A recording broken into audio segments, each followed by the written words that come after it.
नमस्कार मंडळी. जीवनात प्रत्येक व्यक्ती यशस्वी होण्याचा प्रयत्न करत आहे, पण प्रत्येक व्यक्तीची आपली स्वप्न असतात. प्रत्येक व्यक्ती कोणी आपले घर सुंदर करण्याचा प्रयत्न करते, तर कोणी आपल्या परिवारातील सदस्यांची गरजा पूर्ण करण्याचा प्रयत्न करत असतं.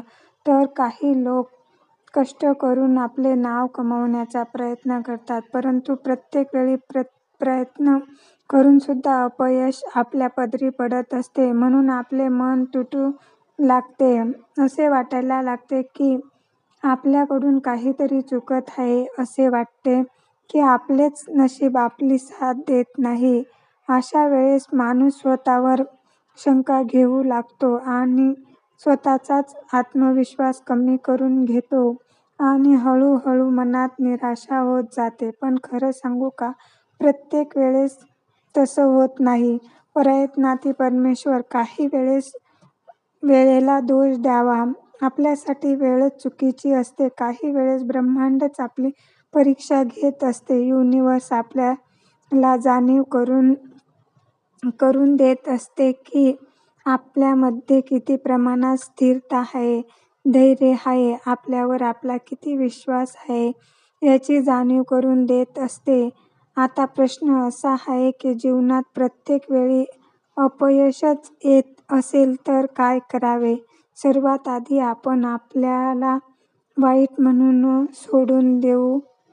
प्रत्येक वेळेस चूक आपलीच नसते. आपण आपले काम करत असतो. सर्वात मोठी गोष्ट म्हणजे देव पण त्याचीच परीक्षा घेतो, जो नेहमी प्रयत्नशील असतो.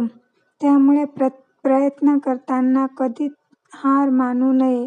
दुसरी गोष्ट म्हणजे जीवनात अनुकूलता आणणे गरजेचे आहे. सफलता ज्या लोकांना प्रयत्न करताना कधीही हार मानू नये. दुसरी गोष्ट म्हणजे जीवनात अनुकूलता आणणे गरजेचे आहे. सफलता ज्या लोकांना कडे आहे ते लोक नेहमी प्रयत्नशील असतात. सकाळी लवकर उठून दिवसाची एक वेळापत्रक तयार करणे, वेळेचा योग्य वापर करणे या छोट्या छोट्या गोष्टी असतात, ज्या हळूहळू मोठ्या यशाकडे घेऊन जातात. पुढची गोष्ट म्हणजे आपल्याला जीवनाचा मूल्यांकन करून काही गोष्टी आपण शांततेत कराव्या. देवाच्या चरणी जावे.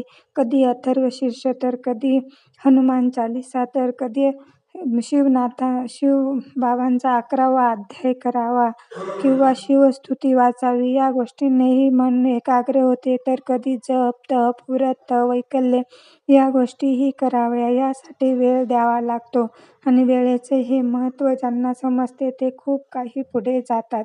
त्यासाठी आपण गणपती बाप्पालाही प्रणाम करूया आणि अथर्वशीर्षाचे 11 पाठ करून या उपायांबरोबर मेडिटेशनही करणे गरजेचं आहे. जेव्हा आपण जप करायला बसतो तेव्हा मेडिटेशनही होऊन जातं आणि मनही एकाग्र होतो.